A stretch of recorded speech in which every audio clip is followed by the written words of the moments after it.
Olá, Ana, boa noite, tudo bem? Olá, professor, tudo bom? Então, tá bom. E aí, vamos. Tá vendo a minha tela? Tô vendo. Princípio 10. Isso. A gente vai. A aula hoje vai ser dividida em duas partes. Deixa eu puxar um negócio aqui. A gente vai fazer. Eu- Faltar o princípio 9 e Ah, tá. 10. E aí é o seguinte. Que eu ia te Pode falar. perguntar. Não, eu ia te perguntar que eu vi o módulo 7 lá na nossa. Lá no Educare. Você viu o quê? É, esse módulo 7 aqui. Ah, é isso aí. O que acontece? Eu precisei Tá. reconfigurar algumas coisas aqui, porque eu não conseguia mais inserir módulos aqui na plataforma. Eu Aham. descobri que ele tem uma limitação. Então eu precisei, dentro de módulos, colocar cada módulo, jogar todas as aulas dentro deles. Então a gente está aqui, 6. Tá? Ele sempre faz assim, ó. Ele coloca esse módulo geral aqui, e embaixo aparece. Uhum. Aí aqui fica uma sequência de aulas, tá vendo? Tá? No Sim. caso aqui, hoje a gente vai fazer a aula 3 desse módulo. E aí, para ir para a próxima, você vem para cá, ou para ir para o próximo módulo, vem aqui. Então, ele ficou configurado dessa forma. Foi uma forma que eu achei para configurar aqui. O módulo 7 é esse módulo aqui. A gente vai. Vamos ver se a gente começa hoje também. Deixa eu ligar. Tá. Aqui. Não, módulo 7 SQL e Python. O que acontece? A gente vai pegar tudo que a gente estudou até o momento e a gente vai começar a brincar com SQL e Python. Nessa primeira aula, a ideia da primeira aula é fazer um tratamento de base de dados, tá certo? Com essa base aqui, tá? Que eu peguei aqui no Kaggle. Ele já traz pra gente um dicionário de dados, isso já é bom, tá bom? Uhum. Traz aqui o dicionário bonitinho. E a gente vai começar a trabalhar com ela lá no SQL, tá? Para ver como ela Tá. funciona. E depois que a gente arrumar essa base direitinho em SQL, a hora que ela tiver. O que eu quero fazer aqui com você é o seguinte: é a seguinte pergunta: qual modelo a gente pode utilizar dentro de uma base de dados? Entendeu? Qual modelo? Qual modelo estatístico é melhor representado? Tá. Ah, bacana, bacana. Entendeu? Tá? E Uhum. aí, para isso, a gente vai usar o Python. Então, nesse primeiro momento, a gente usa SQL, que ele é rápido para fazer para arrumar base e tudo mais. A gente deixa no formato que precisa as coisas, entende ela como ela precisa. A gente faz uma sequência de aulas, depois a gente vai para o Python e começa a modelar.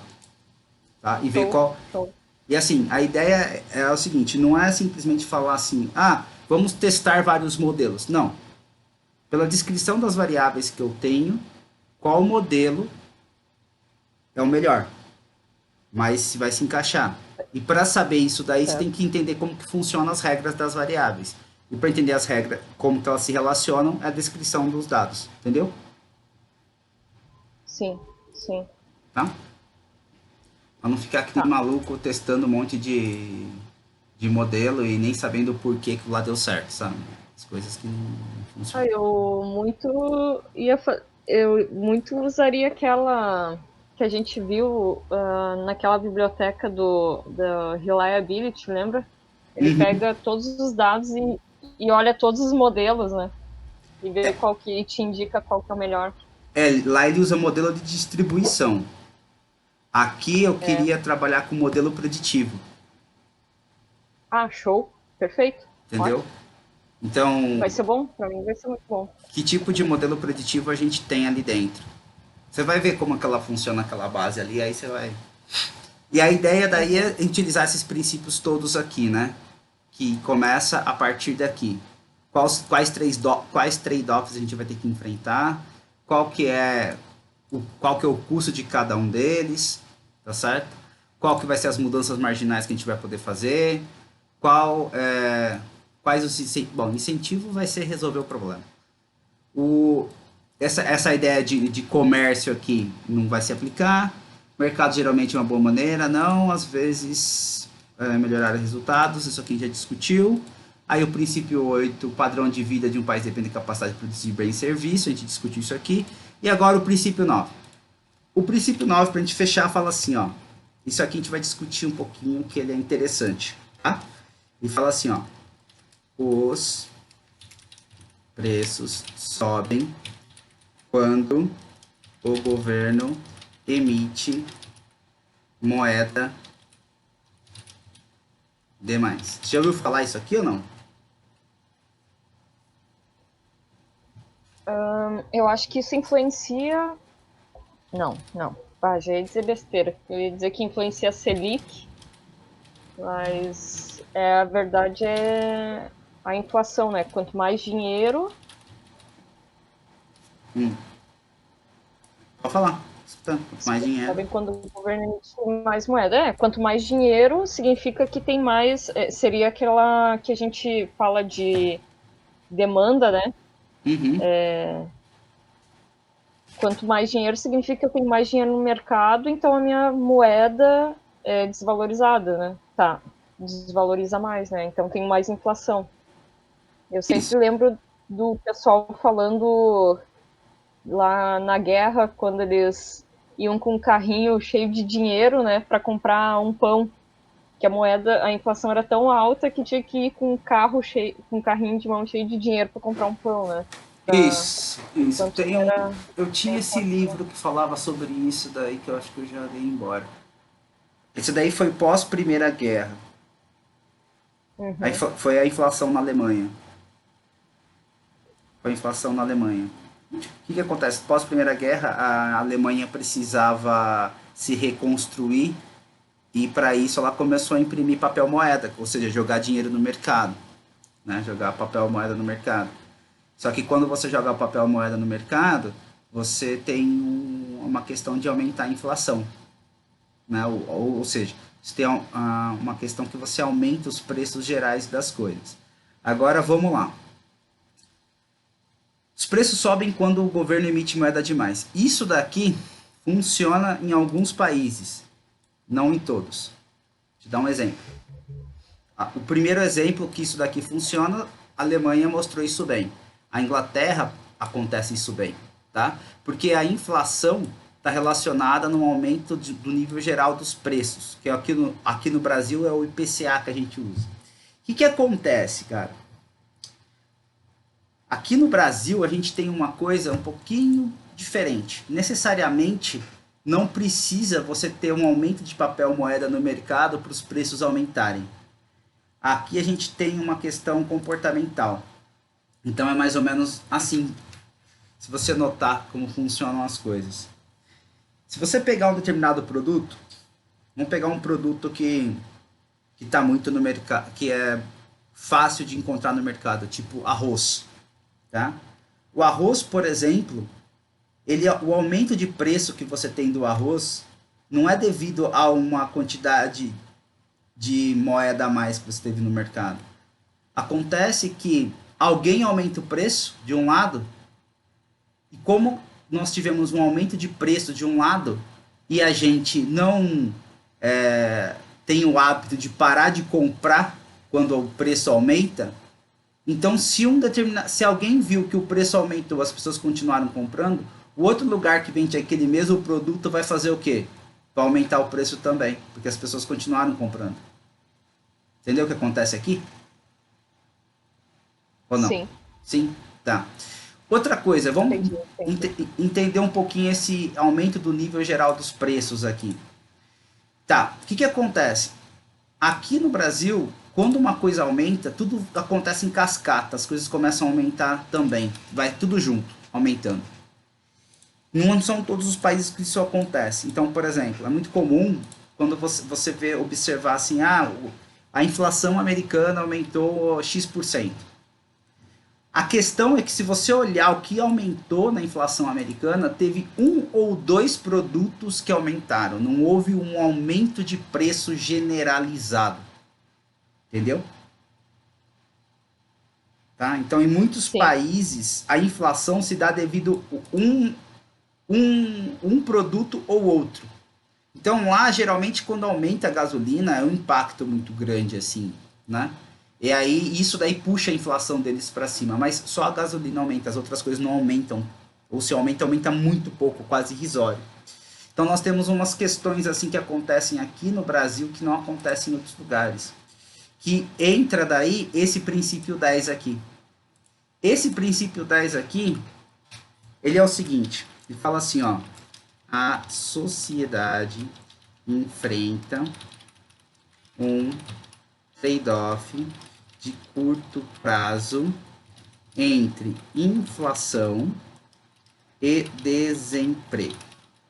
Então, como que é o trade-off aqui? O trade-off aqui é o seguinte, se você pega, tá? Na maioria dos países acontece isso daqui, tanto que eles estavam, quando o Trump tomou o poder, tomou o poder, né? Quando o Trump subiu ao poder, eles estavam com esse medo lá nos Estados Unidos.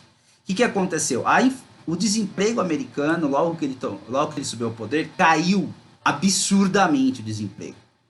Estava com muita oferta de emprego. O que aconteceu? Uhum. Eles estavam começando a se preocupar que pudesse começar a ocorrer nos Estados Unidos uma hiperinflação de coisas. Então a ideia aqui funciona da seguinte forma. A ideia aqui funciona assim, tá?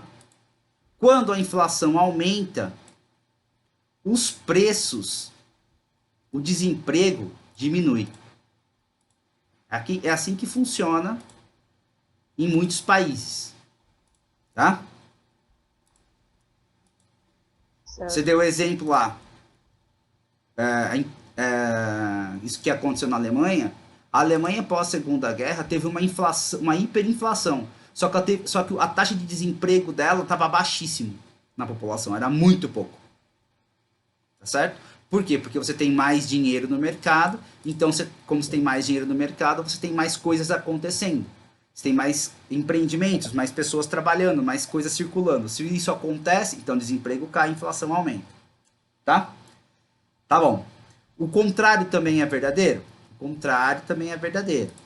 Tá certo? Se a inflação cai, se essa inflação cai aqui, o que você tem, então, é uma aumento no desemprego. Tudo bem?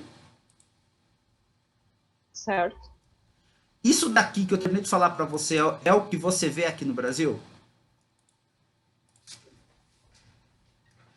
Se a inflação sobe, reduz o desemprego. Se a inflação desce, aumenta o desemprego.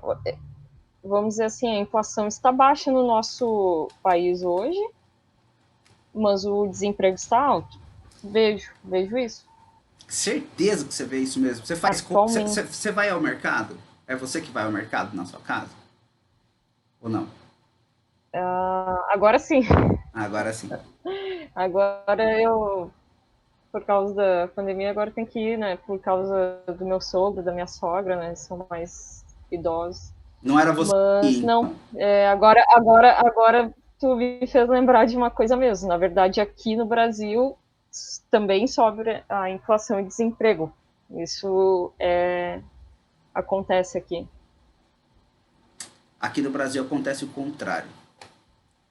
Quando a inflação sobe, o desemprego sobe. Quando a inflação cai, Isso. o desemprego cai. Aqui é uma coisa extremamente interessante.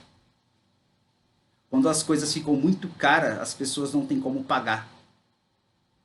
Então, assim, qual que é a ideia aqui da inflação e desemprego? A ideia da inflação e desemprego é o seguinte: se as coisas sobem de preço, é porque as pessoas estão mais empregadas, logo tem mais dinheiro para gastar, então, oferta e demanda, subiria o preço.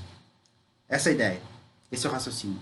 Entretanto, aqui no Brasil fica o contrário. A pessoa está desempregada, está sem dinheiro, os preços, ao invés de diminuírem, porque afinal de contas a demanda, a procura diminuiu, os preços passam a Uhum. aumentar. Entendeu? É verdade. É bem isso mesmo. E uma das Tem explicações razão. e uma das explicações que é dado para isso, que a gente tem para dar essa explicação, é a seguinte: como a gente tem uma grande desigualdade social, a classe média sustenta a parada. E a classe média não deixa de comprar. Deu para entender? Uhum. Sim. Esse é a questão. Eu vou te mostrar uma Mas coisa. a Vou classe falar. média não representa. Assim, eu não lembro de cabeça, mas me parece que a classe média ela representaria assim a população muito pobre, está em torno de 70 a 80% da população brasileira. Então eu acredito que a classe média ela seria entre 20, não, vamos lá, 18%, mais ou menos isso aí, 2% seria a classe A, sei lá. Tipo, me parece tão pouco esse percentual de classe média para interferir tanto, né, num indicador como esse, como a inflação, ou não sei, o meu raciocínio. Estou pensando, posso estar. Mas quem dá conta do recado é a classe média. Apesar da, Uhum. apesar da classe média ser menor, Uhum. na pirâmide quem dá conta é a classe média. Como a classe média não para de comprar, aqui, achei. Entendi. Achei. Deixa eu te mostrar. Deixa eu te mostrar.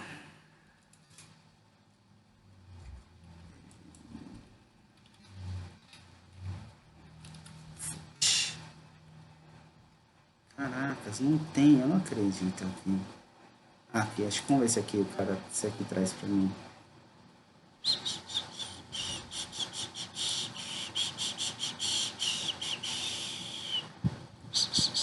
Nossa, isso que tá atrasado. Deixa eu, peraí.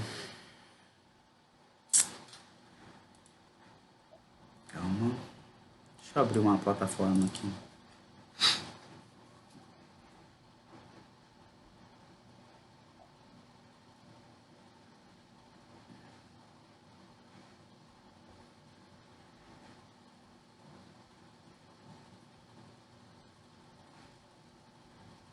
Pra você entender o que eu tô querendo dizer. Claro, claro. Só um pouquinho lento, mas ele chega lá.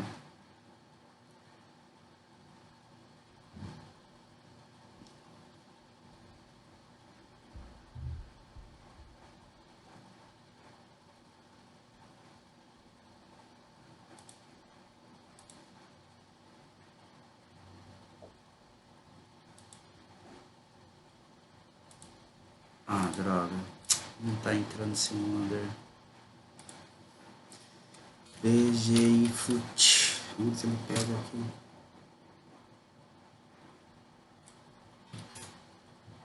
Ah, olha só. Deixa eu ver se eu consigo colocar aqui pra você. Eita cacete. Essas coisas dão um pau, hein?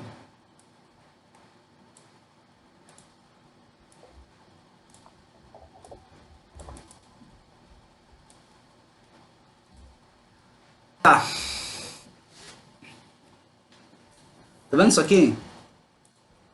Sim, Isso aqui é o gráfico do boi gordo. do Tá? boi gordo. É. Chama boi Nunca gordo. tinha visto esse gráfico. É o gráfico da cotação do boi, da arroba do boi. Tá? Chama boi gordo. Tá certo? Esse aqui é o futuro, contrato futuro. Tá certo? Aqui você tem agosto, tá? De 2020. Quando começa a entrar séries, tá? Mas não vou entrar em detalhes. O detalhe é o seguinte. Aqui em agosto desse ano aqui, você tá vendo aí? A Uhum. arroba do boi tava valendo isso aqui, tá? Certo. R$ 220 aqui, ó, 222. De agosto até novembro, teve um aumento de 33%. E ele chegou a bater 298,20. Tá vendo? Uhum. Agora, de novembro para cá, que ele caiu aqui 12%. Tá. Vamos entender o seguinte. Isso aqui é o contrato futuro do boi. Aqui a gente estava no meio da pandemia. Tá? Esse aqui é o contrato Certo. futuro do boi gordo do Brasil, tá? Ou seja, arroba do Brasil. O que acontece aqui? No meio da pandemia, teoricamente, como era para diminuir o consumo, esse valor aqui, esse gráfico aqui, não era para ele ter aumentado tanto assim. Só que ele continuou. Então, só para você Sim, ter uma ideia entendi. onde eu estou querendo chegar, só para você ter uma ideia básica, eu vou ao mercado, eu vou ao açougue, eu sei o preço das coisas.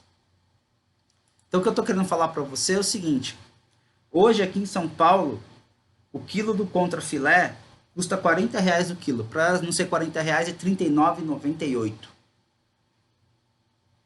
Tá? No começo desse ano, ele custava Certo. R$ 24,99. Eu vou repetir. No começo desse ano, a gente pagava R$ 24,99 o quilo do contrafilé.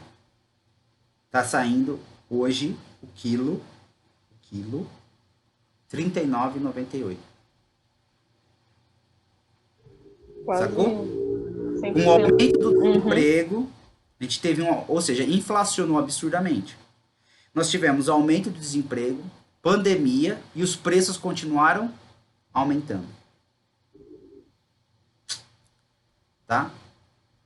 Sim. Tá. Então, esse princípio aqui, que é um princípio que teoricamente deveria funcionar assim, em muitos países funcionam assim, aqui no Brasil acontece o contrário, tá? Uma das coisas que o governo faz para tentar segurar isso daí é mexer na taxa Selic. Por que você mexe na taxa Sim. Selic? Porque alguns países têm taxa Selic negativa. Você já viu isso? Já vi. Por Acho quê? que os Estados Unidos é negativo, né? Nos Estados Unidos é zero. Negativo, Zero? a Alemanha colocou uma época negativa, acho que menos 0,1%, mas o primeiro país a fazer isso foi o Japão. Colocar taxa básica de juros negativa. Sabe por quê? Tem ideia? Por que eles fazem isso? Eu imaginei, eu acho que, assim, pelo que eu ouvi algumas coisas, né, quando eu comecei a estudar sobre investimentos, quando eles começaram a forçar a Selic, o pessoal que estava na renda fixa, que estava com o dinheirinho ali guardado, começou a procurar outros investimentos, tirar aquele dinheiro que estava parado, que não estava produzindo nada, né, e ter que Uhum. colocar numa renda variável, por exemplo, para esse dinheiro trabalhar, tipo assim, injetar, né, dinheiro nas empresas para que esse dinheiro trabalhe, em vez de ficar lá parado. Eu imagino que isso tenha sido um dos motivos né, do governo, do cupom lá de pressionar, tirar, fazer esse dinheiro circular mais, né? Não Ok. sei se Mas essa é a minha visão é, uma de parte está investimento. correto. Uma parte está correto. Mas é assim, é todo mundo que tem coragem de pegar esse dinheiro e colocar em renda variável? Não, ainda tem, eu acho que 1 trilhão ainda na poupança ainda lá. Então, Então, não, aí o que, não, que o você pessoal força a não. pessoa se não está rendendo dinheiro? E ela tem medo de colocar na renda variável? O que, que você faz? O que você força a pessoa a Ah, fazer? eu acho que a pessoa, se tem medo, ela compraria, sei lá, um imóvel, alguma outra coisa, faria algum outro negócio para fazer com que o dinheiro não se desvalorizasse, né? Ou seja, Porque ela faz o dinheiro a, a, circular? eu acredito que sim, né? Tu não É vai deixar o teu exatamente dinheiro por isso. parado não rendendo nem a inflação, que é o caso hoje, né? Hoje o 100% do CDI não paga a inflação, não cobre a inflação, né? Do dinheiro, tá perdendo dinheiro, né? Na verdade. É exatamente por isso. Exatamente por isso. Ok. É para as pessoas pegarem o dinheiro e colocar para circular. Então, quando colocaram taxa de juros negativa, ou seja, se você deixasse o dinheiro estocado, ele parava de render, a ideia é você pegar esse dinheiro que está em estoque e jogar no mercado, para você não ter uma necessidade de você aumentar a quantidade de papel moeda. Deu para entender? Sim, entendi. Não, Hum. vai ter jogada, né? Sim. Só ruim para minha reserva de emergência, né? Tá Hum. lá que não tá rendendo nem inflação. Agora, olha só, para que funciona? Vamos pensar. Para que funciona a... O que eu ia falar? Tá, a gente faz a taxa negativa, isso, faz a taxa negativa, você joga dinheiro no mercado, a tentativa é segurar a inflação. Agora, me fala um indicador da sua vida. Não tô falando indicador, coisa que você vê no dia a dia, que você começa a perceber que a inflação tá corroendo o poder do dinheiro. O que eu percebo na minha vida, assim, de consumo, né? Geralmente é no consumo que a gente percebe. Para mim, eu acho que a gasolina é um, eu, Ana, né? Gasolina, alguns serviços como internet, como isso que eu vi afetar mais, assim, preço de alguma coisa, acho que isso interfere. Porque assim, eu não tenho tanto. Tipo assim, eu não faço um, como a gente diz aqui, um rancho, né? Então, O que é rancho? a quantidade de sacolas. Rancho aqui é tipo uma. Eu acho que vocês chamam de mercado, né? Do mês. Aí não sei Ah, como que vocês chamam aí em São Paulo. Tu vai você lá, compra. faz a compra do mês, né? Compra do mês. A gente chama de rancho aqui, né? Ah, ok, legal. Geralmente eu acho que tu sai com menos sacolas, eu acho, do mercado.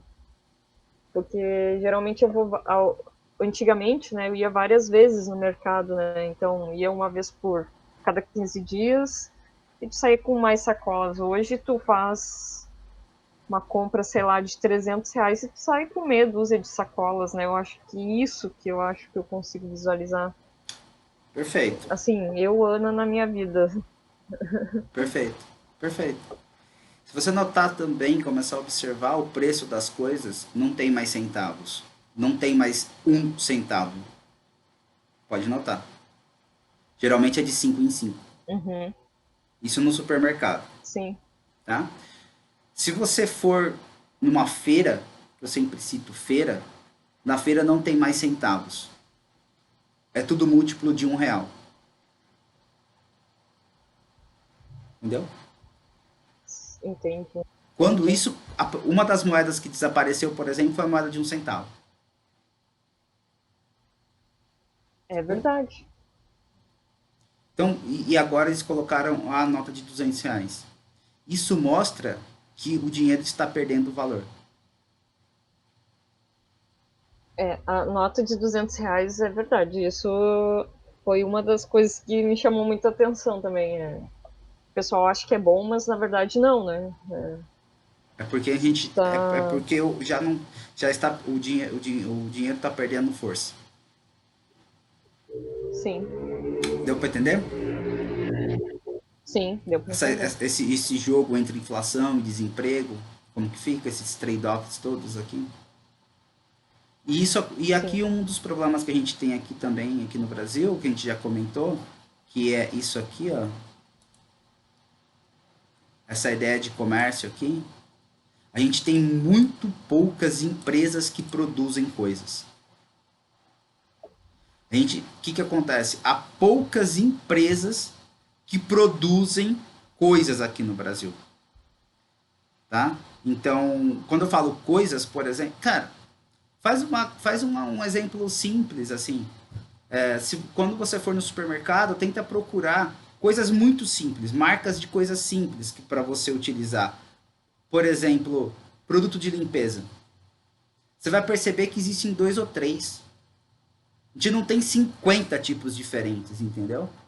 Para concorrer. Sim, Se você pegar sabonete, existe dois ou três.